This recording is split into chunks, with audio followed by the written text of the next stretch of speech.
Welcome to Career Coffee Chat Live. I'm your host, Erin Urban. Excited to have you here today. Please come on in, pull up a chair, grab a seat. Let's talk about the Great Resignation. And most importantly, where are all the people going? Now, if you've never seen my smiling face before, my name is Erin or Coachy Urban. You can find out more about me at coachyurban.com. Please feel free to tune in to my YouTube channel. Of course, Career Coffee Chat Live is on LinkedIn, YouTube, and Facebook simultaneously, as well as a podcast on all major channels. And today we'll be talking about the Great Resignation.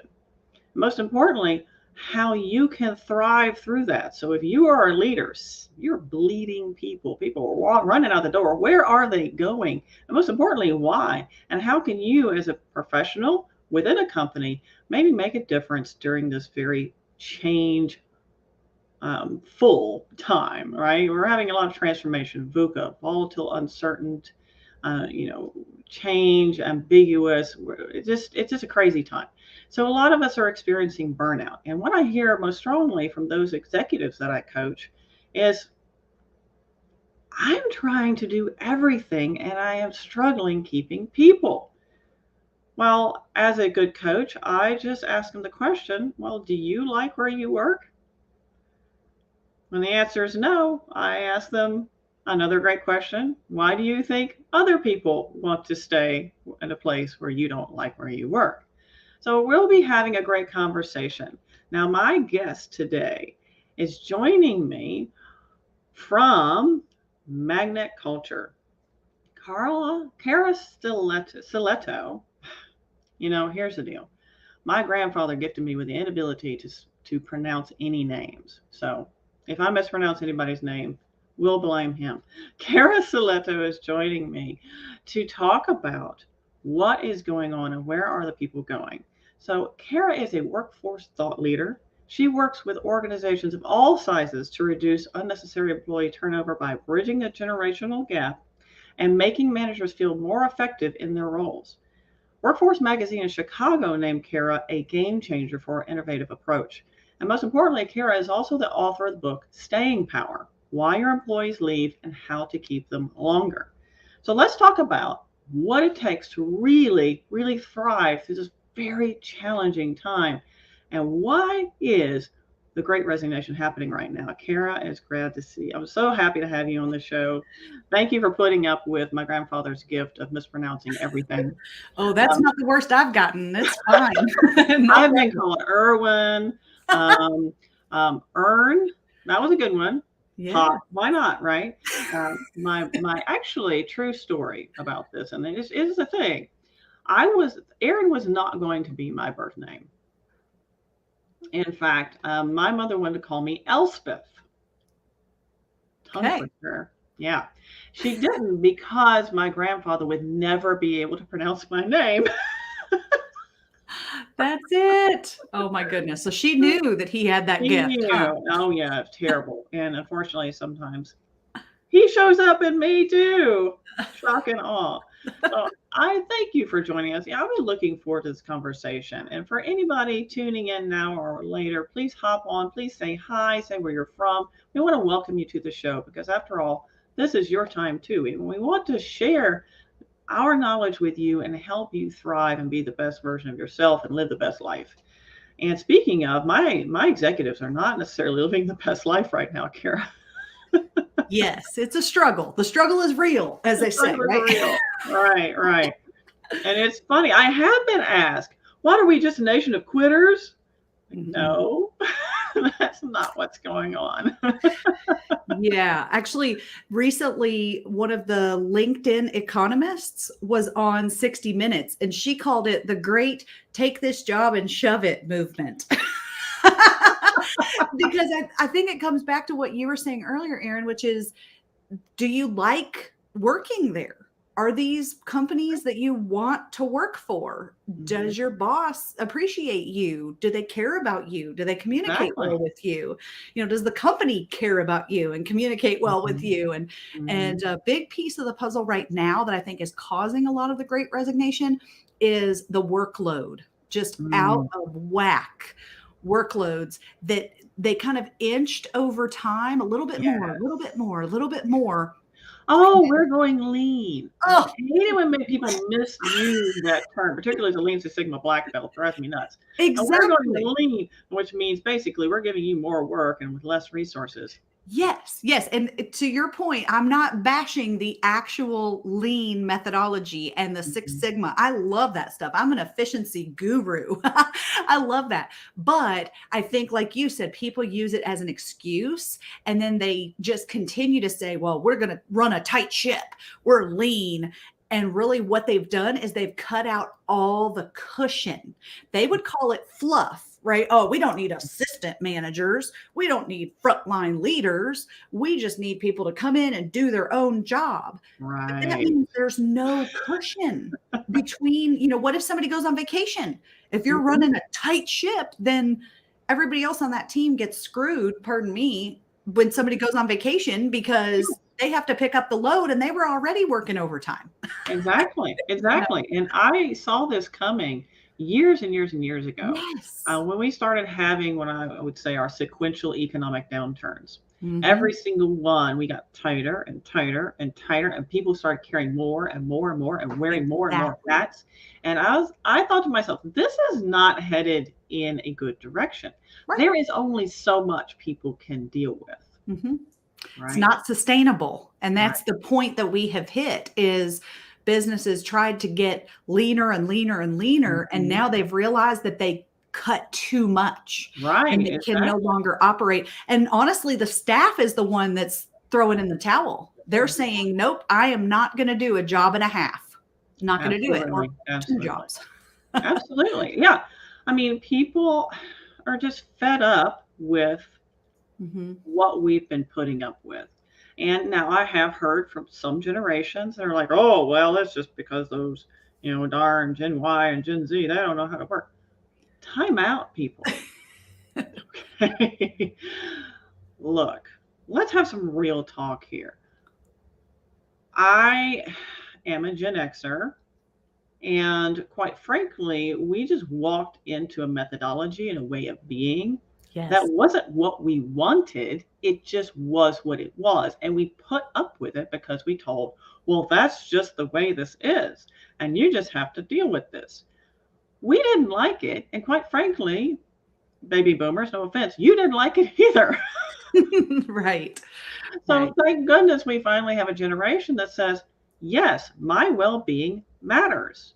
And yes, I want to be invested in as a professional. I want professional development opportunities. And no, it's not okay for you to work me like a dog, or pardon my French, dogs.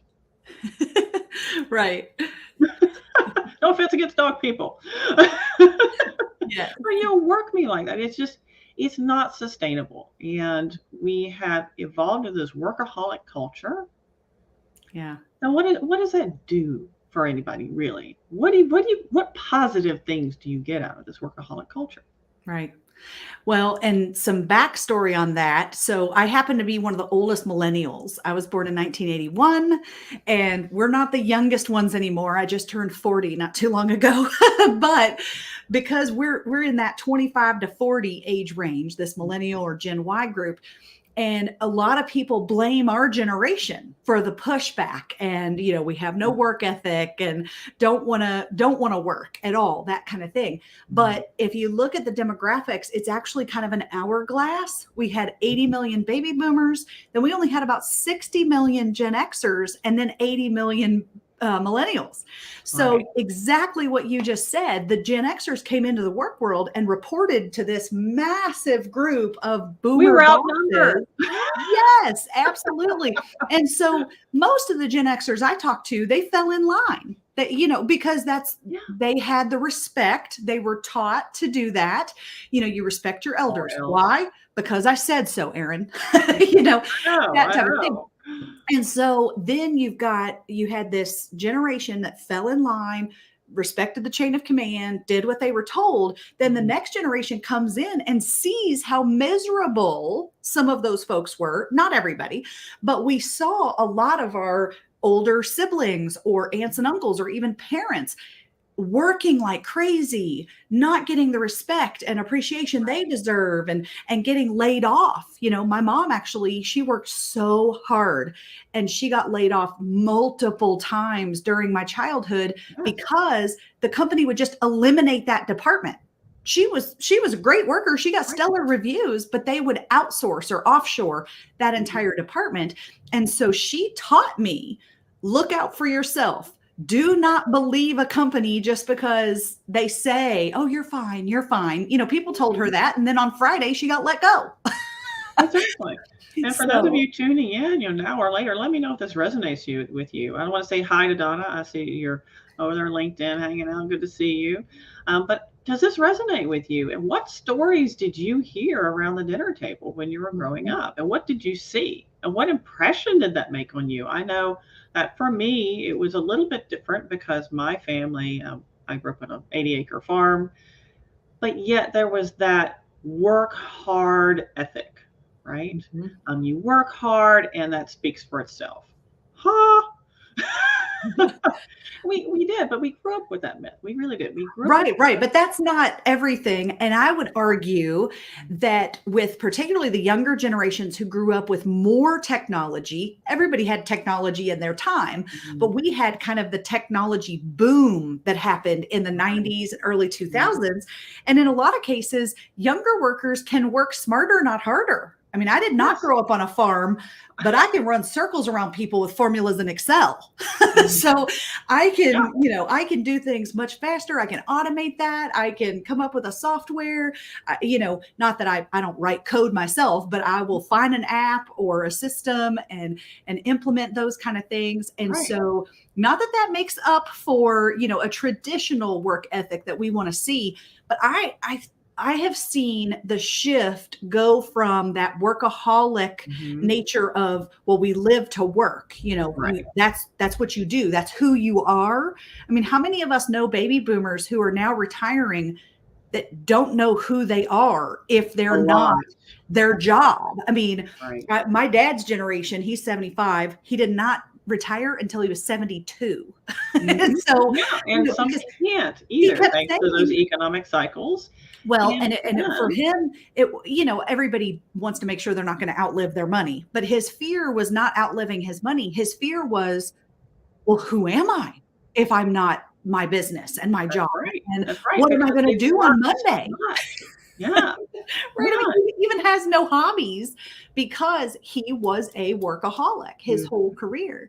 And so now we see that the tables are turning and it's shifting back. And my mom and other parents and grandparents have said it is not worth living, giving away your whole life. And if we want to get real for a second, how many of us have seen marriages crumble? And how many of us have seen a parent whose kid's in high school and they go, they just grew up so fast, like a blink of an eye, and I missed it because I'm working so much, right? And exactly. And I've coached a lot of executives who are like, I paid too big of a price to be here. Yes. I had to work so much. I didn't get to see my daughter or my son as much as I would like to have. And these stories keep going. The people hear this, right? We're not blind. What's interesting, though, I want to throw this out before we move on, is was a study done on the death rate. Be very gruesome about this, but the death rate of people who retired was 75% higher, but first 5 years after they retire, because they simply lose their sense of self. This hard work ethic, you are all in, save up all that vacation, all that money, that does not work. That model doesn't work. And now the younger generation see that. They're like, okay, this clearly is not a thriving model. What can we do to make sure that we are living our best lives and we're also productive? Yeah. It's not about being not productive. That's not the point here. The point is having a life. And now in 2020, a lot of people had the first time ever in their entire life to think. They actually paused, what I call the Great Reflection. Yes. And now we have what? Yep. They're reprioritizing their lives. And saying it's not worth it. I've heard several people when they retire say, I shouldn't have worked so much. I've never heard a person that's retiring saying, I should have worked harder. I should have worked more hours. No. And then what's crazy is then they yell at the 20 somethings and the 30 somethings or even the 40 somethings now that are starting to pull back, and they yell at them and say, oh, they have no work ethic and they're clock watchers. They just want to leave at 5:05 and whatnot. But the reality is we've been told now by older generations and mentors of ours that we need to find the work-life balance sooner. We need to put ourselves and our well-being and our mental health and our children's, time and health. We need to put that first in many cases. And I'll tell you, a lot of businesses, Erin, are struggling to adapt their business model to this new workforce. And that's where a lot of my work comes in with reducing turnover. And they'll say, oh, well, we can't split up these positions. I call it job pruning. Someone that's kind of overloaded job plate, and we need to prune it because they're just going to start to wither, and they can't bloom beautifully if they're overloaded, just like a rose bush or whatnot. And so we're working with, leaders and with companies and stuff to figure out how do we prune back some of that in order to, if you're a gardener, that we prune in the fall so that it blooms better and bigger and brighter in the spring. Absolutely. Yeah. And a lot of companies say, oh, well, we don't have the money to hire another person for that team or this or that. And I'm starting to question some of the business models. And a lot of times too, it's the profit margins, right? I mean, in order to become more sustainable, some companies are going to have to take a profit margin hit. And yeah, they enjoyed great, healthy, lovely, abundant profit margins in maybe the 80s, 90s, early 2000s.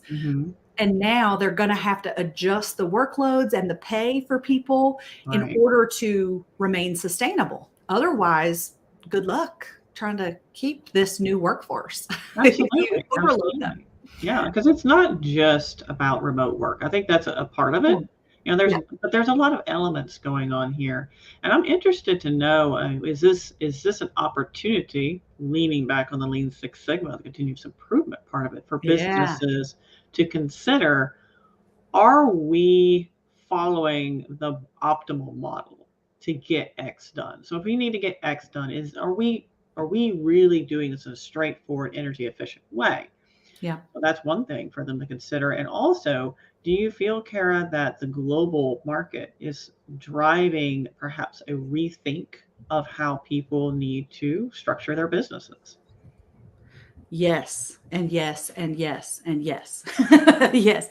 So if you think about even in the Six Sigma lean world where we build true efficiency and get rid of waste and all of that, you still have to build in the maintenance, right? You still have to build in the preventative maintenance. Do we need to oil the machines, or does this belt need to be changed and things like that? They don't expect that machine is going to work 100% of the time, 100% capacity, 100% of the shifts, all of that type of thing. If you do it right, you have still built in the downtime, and you've built in the repair time, the recovery time. The necessary recovery time. Absolutely. Yes. Yeah. And so I think we have just inched time and time again at loading more people with, more and more and more and more, particularly those that are salary, right? The people that are salary workers are the ones that, when we shifted to that model of more workers being salary, that's when this really started to take hold. And so now think about it. Yeah. Don't you want people to do training? Well, that's downtime. That's maintenance. Don't you want people to be mentored or to mentor others? Then that's not productive time. That's not money-making time. Yes, right, exactly. That's some of that maintenance time that I'm talking about. Don't you want people to take their vacations that they deserve and that help them? No, they don't. In fact, they don't. Well, yeah, they should, because every study done about the other countries that give more vacation time or force their vacation time, they need that relaxed. better Yes. work or better work cultures. Yes. Fabian here has a really an interesting comment. He said, "Back to the workload is evident. No one, any organization was better prepared to face our new environments during the active and post pandemic. I think we're still going through that. Yeah. So, all types of organizations, he said, institutions should take as a lesson learned to be better prepared for the future and similar worldwide disruptions. We cannot anticipate the future, but certainly we can do better prepared. And he's advocating for risk management and understanding, change management, also understanding people. We mentioned, putting more and more and more and more in people, and they just can't take but so much, right? Mhm. Well, it's a fallacy to think too that a human being, so we're talking about a human machine here, a human being can work 10, 15 hours a day, 10, 12 hours a day in and day out, and be productive. You Right. cannot. It is physically impossible. Research has proven this. The brain needs breaks just like any other muscle in our body. That doing something like that is like asking a running athlete to run multiple back-to-back marathons Yeah. without any rest. Yeah. So that's not sustainable. So yeah, absolutely. You do want people to take their vacations. Mhm. It's just the thing about it is businesses have been in this lean, it's almost like a habit now.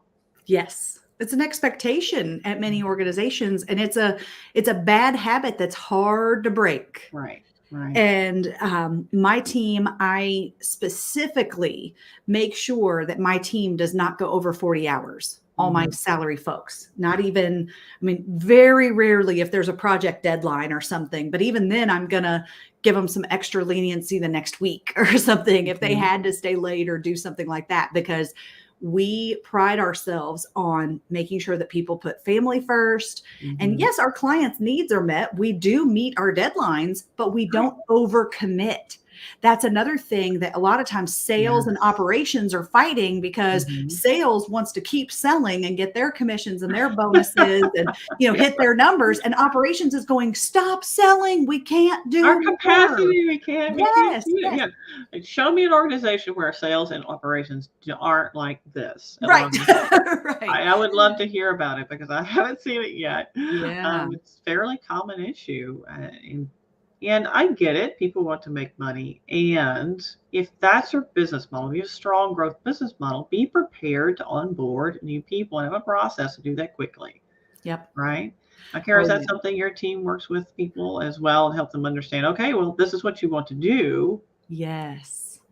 Yes, in fact, we are encouraging companies at this point. Now, if you're a really small company or have, just very specialized people, this may not apply to you, but almost every organization, we're encouraging them to realize that, okay, we're going to have 20% employee turnover a year, or 30 or 40, depending on your industry, right? I have some Mhm. clients right now, they're operating at over 100%. I mean, the same positions, if it's particularly lower wage, Yeah. frontline type Mhm. workers, right? It's just a churn. So figure out what a true, be honest with yourself, what a realistic turnover percentage would be moving forward that would be pretty good compared to where you are now, right? So if you're Mhm. at 50%, maybe it's 25%, or something like that. And so if you think about that percent, that would be your potential forever turnover rate. And I Mhm. say forever because the competition continues to get fierce. People have options. 401ks are transferable, Mhm. not like pensions Right. where you had to Right. stay, right? So there's really Mhm. not much that's keeping people at a company anymore. So with all those changes that have happened and all the competition and opportunities out there, we really have to think about, we're going to lose people. Mm. So what a lot of companies haven't done is created a well-oiled onboarding machine. I agree with Talk that. about lean and like, Let's hear from those people who are tuning in. When right. was the last time you actually had a thorough and planned out onboarding experience. Right. Anyone? I would love to hear from you or what your So many onboarding experience has companies. been. Yeah, so many companies have none. They have no Yeah. plan. It's just Yeah. oh yeah, you're here today. All right, well, you're going to Yeah. sit with her for a Here's your while. laptop. You know, You're lucky. or if it's a company that has a lot of turnover, what I'm seeing happen with those organizations is they have cut the onboarding because we just need them on the floor. We just need them out there. We're just short staffed. So we're just going to do the compliance, check the box, check the box, check the box, go. And that is not working at all. That comes back to bite them because they don't even know who we are, why we do what we do, how I'm connected to the bigger mission and make a difference here. And maybe that might have something to do with that rampant attrition years. Right. Maybe. So that's what's funny is a lot of the things that we focus on for reducing turnover, it's not rocket science.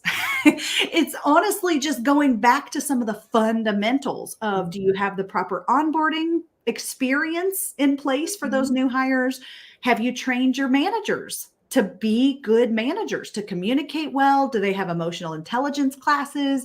Have they been through generational training to understand the backstory of both the boomers and the millennials and the Xers caught in between, right? Yeah. So, it's basic stuff and the workloads, right? That's 101, but it just crept so much over time that now it's out of whack. And so a lot of times, we sometimes come up with something brilliant that no one's ever heard of, but more often it's just repackaging step 1, step 2, step 3. Here's how you're going to create a better place to work where people don't want to quit on day 3. Right. And I want to highlight something really quickly. I've done my own research, and also other people are doing some research into, okay, what is really driving the Great Resignation? And we all know that it's more than one thing, but what is that main contributing factor? Well, based on the data that I have so far, it's pointing directly to quote unquote poor leadership. Yes. The fact that we have put talent development on hold thanks to the cost of economic, downturn churn. And we're not doing such a great job of teaching our managers how to be leaders. There is a difference. And they just say, oh, you're a great individual contributor. Let's make you a manager, and then not give you any training. So usually what you've done is you've lost a great individual contributor and you've gained a poor manager. Yes, you hit the nail on the head. Because every company I talk to, they admit after a few minutes of talking, when I talk about their leadership development and how they put people in those roles, they ultimately admit, oh, I didn't realize it, but we've promoted a lot of people into these positions without giving them the tools to be successful in that position. And and some of it comes back to this may seem like a crazy connection here, but some of it comes back to latchkey kids. And if you recall, way back 70s, 80s, early 90s, Generation X, who's now about 40 to 56-ish, somewhere in that. Don't get hung up on the birth years because you can argue about it all day long. Anyway, a lot of the folks that were born in that time frame, they were what was called latchkey kids, which is where they came home from school by themselves because their mom and dad, this is the first generation whose moms went back to work, and or went to work. And so they would come home from 3 to 5 by themselves. And the stories I hear of the latchkey kids was they had chores they had to get done before 5 o'clock, make your own snack, don't burn down the house with the stove, don't leave the house, don't have friends over or whatever, And so the reason that this connects is because a lot of those folks, they were 8, 10, 12 years old when they were learning to figure things out. Right. They were by themselves. And so they were forced to figure out why something wasn't working or the broom got stuck or what, and I got to figure out how to get it unstuck and whatever it was. So that was actually at a very young age. A lot of Gen Xers got a young opportunity to develop the critical thinking side of their brains. So then we get the millennials who come in. We were much more coddled by our parents, but there's a reason. In the 1980s, that's when all those true crime shows came out, like America's Most Wanted, True Crime, and Unsolved Mysteries, Yeah, yeah. and things like that. And you saw, if you look back in our society, you Mhm. saw a flip of parenting where people who Mhm. were born before the 80s, it was like, oh, go, Yeah, go out, don't come back till dinner time, and yeah, don't bother me absolutely. unless you break a bone, right? Or Pretty whatever, the much. bleeding. And then in the late 80s, early 90s, it completely flipped over to stranger danger. We can't let young children be home alone. They'll get taken, right? And Mhm. so my sister's a Gen Xer. She was latchkey. She was figure it out. She could be by herself. I'm quite a bit younger than she was. And so I it was not that way. No, no, no. You have to have a sitter. We're signing you up for Mhm. after school care. Those kind of Yep. things started. And in fact, our government started funding after school care in about 1990, early 90s, Mhm. because they saw the need that, oh, these parents, they can't leave their children at home. So this all comes back to, now we have younger workers who come into the work world, and they truly have not had the learning experience to figure things out themselves. So when Mhm. I talk to managers and executives about why the younger generation needs so much hand holding and mentoring and training, my other generation before them, they didn't need this much hand holding. And so it makes us look bad and look lazy or dumb or whatever, right? But we're not. It's just that we didn't have that learning experience at home, and we're going Mhm. to have to catch up with that in the work world. But we're not going to learn it just because. We have to have mentoring and training and Right. experience working Right. on things, stretch projects, but stretch projects with support. Mhm. I had one client, their strategy literally was called TTW, throw them to the wolves.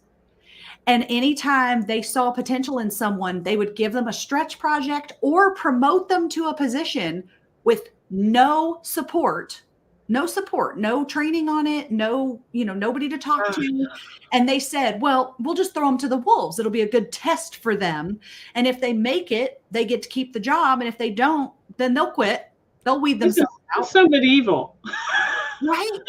Yeah. And I just was dumbfounded when they literally told me this was their strategy. I mean, it was written Oh, down. They even wow. had it in their handbook of TTW and what that meant for Has TTW. anybody else felt like they've been thrown to the wolves? I'd love to hear from those people tuning in. Have you been Good thrown to I question. know I have.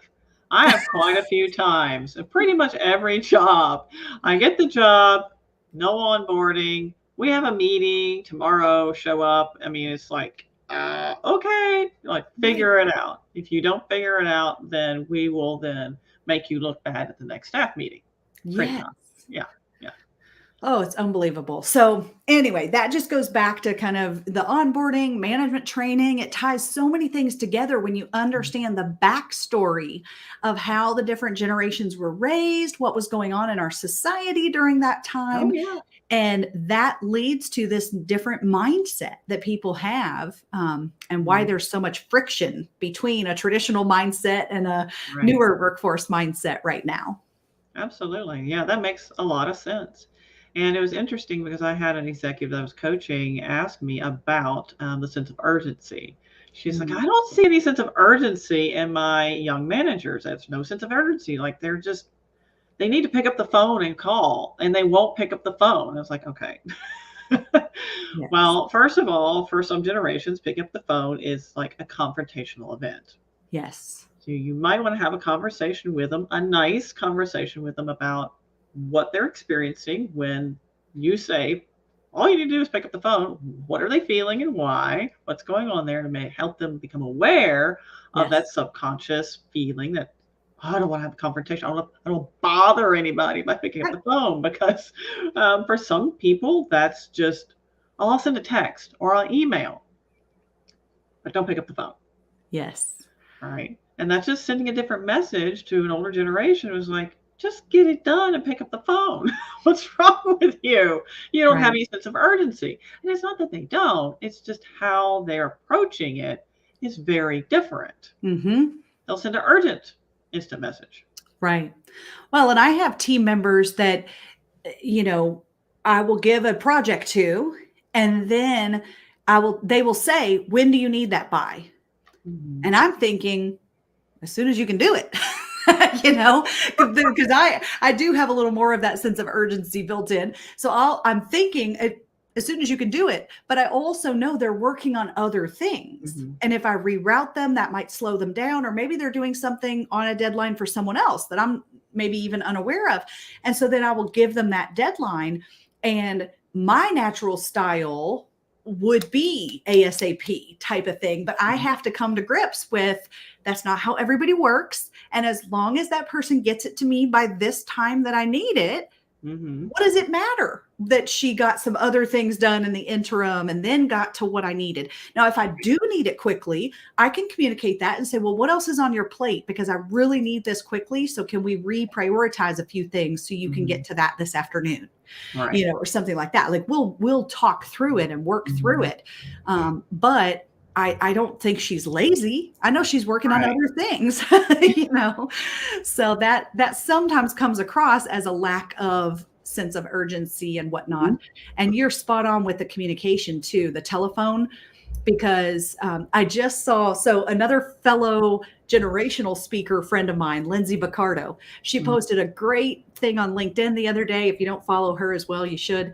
But she posted about the different perspectives of communication and how one person might think that a phone call is the most appropriate.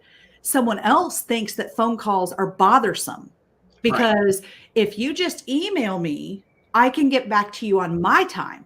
But if you Mhm. call me on the phone, I have to stop what I'm doing and take your And call take your because call. you want to talk about it right now. Or the email and then the call within Yes. 5 minutes. That's Oh, my favorite. yeah. Did you get my email? you know, Even and people who so text, and I get why you're just making sure, but it seems yeah. a bit pushy.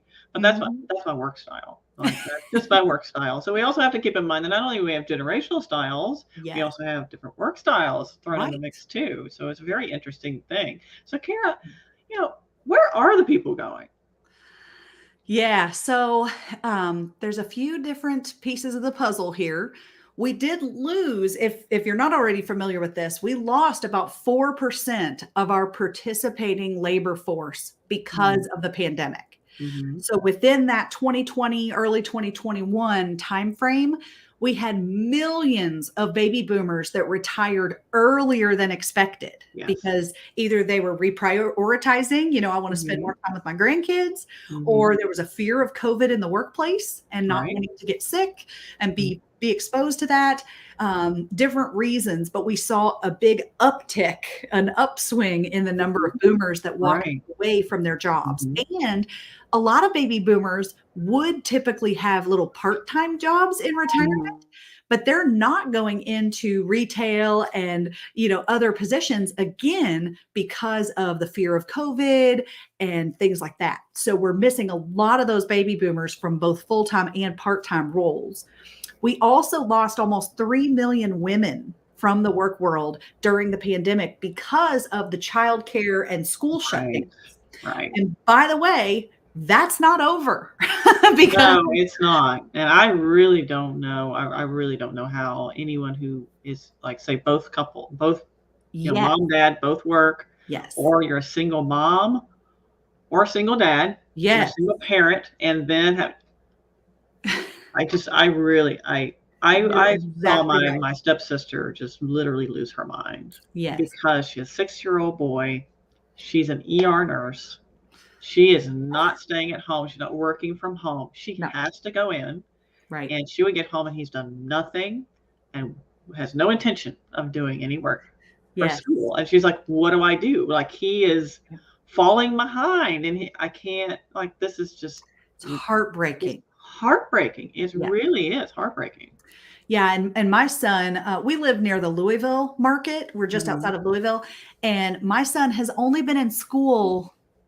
I think we're on day 5. He's finally back today, but we're on day Yay. 5 since Thanksgiving.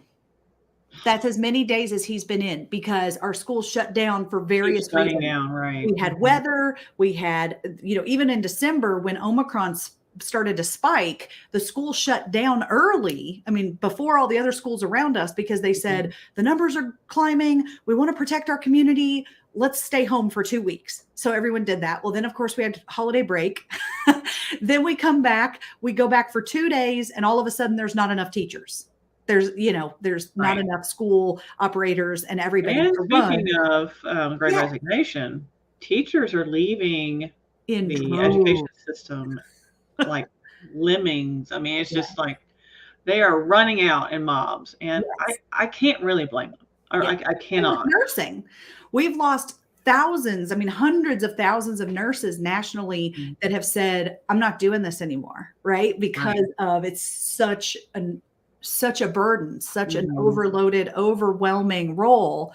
And so, yeah, that's another piece of the puzzle is some of the women, those 3 million women that we lost, some of them chose to stay at home and said, okay, Mhm. this is a sign, the stars are aligning. I need to be a stay-at-home parent, right? I Right. even had some friends who made that decision and had been Mhm. thinking about it, and COVID kind of pushed them over the edge for Right, that, right. Yeah. right? To reprioritize and whatnot.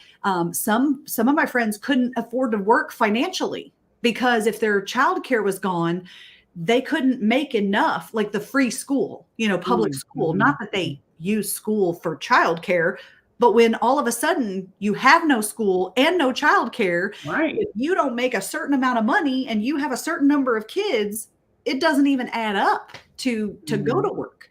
So I have some friends who quit working because all they were doing was paying for the childcare, and they might as well just be teaching their own child and Teaching other sending and them a lot elsewhere. of people have moved. I mean, we already Right. had a movement in place to do more homeschooling, and there's a lot of great resources for that now. Yes. And, quite frankly, the COVID really kind of pushed that over the edge as well because people Mhm. just said, you know what? Let's just do homeschooling Right. because this is not working. My child is not getting a thorough education or whatever reason, disenchantment with the education system in general, which I Mhm. don't blame them for that either. So there's a host of different things going on. So where are people going? Yes, we saw a lot of people reprioritize Mhm. through this drastic change that we've all experienced. Right, right. Mm. Yeah, and a couple other factors. One is we've had very minimal legal workforce immigration Ooh, happening in the last 2.5 years now. And so I'm not talking about the southern border or getting political or anything like that. I'm just talking about because of the pandemic, our borders were completely closed for visitors. We were not even letting companies bring people in. mhm, Usually you've got work visas and things like that happening, and that wasn't happening. right. So we lost millions of potential foreign born workers that a lot of Mhm, industries rely on, that is their pool of primary workers. And so that hasn't happened. We've also had a lot of high school and college kids that are staying in mom's basement now, things like that. And so even their mhm, parents are saying, no, don't go work. It's too dangerous out there. And so a lot of parents have pulled their children out of the work world for a mhm, little while, or at least for that first 18 months or so, just right. not wanting that exposure. So, I mean, I could just list on and on and on of Mhm, all these different groups of people that have left the participating workforce, but right. it is millions and millions of people, not to mention all the options out there. Mhm, So a newer competitor that we have now, particularly if you have anybody on your team that's a, lower wage worker, for example, mhm, they can quit this afternoon and go DoorDash tonight. They can, go do Uber, Lyft, Grubhub, you name it, all those, Uber Eats, things like that. And then now even Target got on board with that. And in the fall, Target knew they weren't going to have enough workers for the holiday season. So they created a new role called Target On Demand Team Members. And you can actually go to Target, get hired, get trained to do the job, and you only have to pick up, I think it's one shift every 4 weeks or 6 weeks or something like that. And you pick a shift that you want out of the app. That's all you have to work. You get to say, they don't put It's you on a convenient. schedule. It really is. You just They figured it out. Right? So Yeah. of course, to operate, they need most of their team members on schedules, and they need them full time and whatnot and more stable. But they knew they weren't going to have enough hands for the holidays. So they said, that's fine. You want to come run a cash register? You want to come stock shelves? We'll take you whenever you feel like it.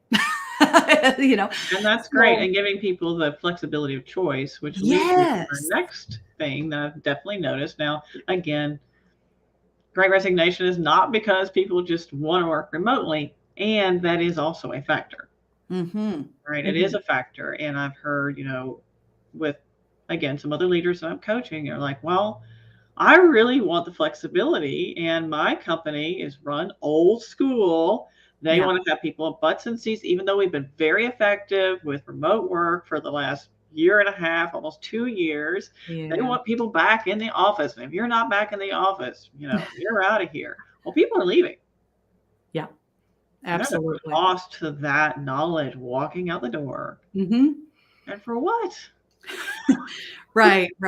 Yeah, it depends on the job. For the people that are just digging their heels in and staying old school because that's what they prefer, that's going to be a massive recruiting and retention challenge for those organizations that can work from home. Now, a lot of my clients that I work with are healthcare or construction or agriculture or, things that they can't really do that. Do from home. Right? Themselves. Yes. But we have also realized, I use the term tethered.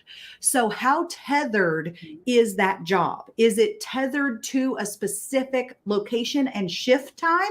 Right? If it's manufacturing and I need 17 people on the line before I can hit green and go, then that has to be a tethered position that's at that station from this time to this time. Right? And you can't really get around that. But if it is more of the desk jobs, more of the office environment type of roles, we've proven now that we can do that.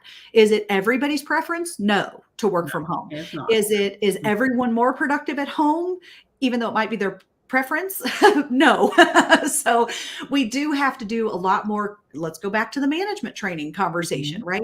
We have to teach managers how to lead remote workers, right? Not just manage them and manage their projects, but how do you lead folks and keep them engaged, keep them retained at the organization, that type of thing. So yeah, it's a much bigger conversation than just work from home, because even my companies I work with that are more tethered, like a healthcare organization, for example, they're getting much more flexible with their schedules. Yes, they need 24/7 coverage, but now they're offering 12-hour shifts, 10-hour shifts, 8-hour shifts, 6-hour shifts, 4-hour shifts. And they nice, because I know there are so many people that are burned out in the healthcare industry. Right. I mean, and there's software to support that now. That didn't exist 25 years ago, but now you can have scheduling software, and it sounds kind of like a nightmare to have all those shifts. But if that's what the workforce needs, then yes, we can do 4-hour shifts. If you're a student, you can only come in from 10 to 2.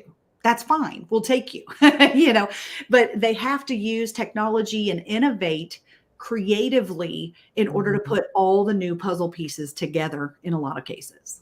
Right. And making that like Target more available to people to feel like they are the author of their existence.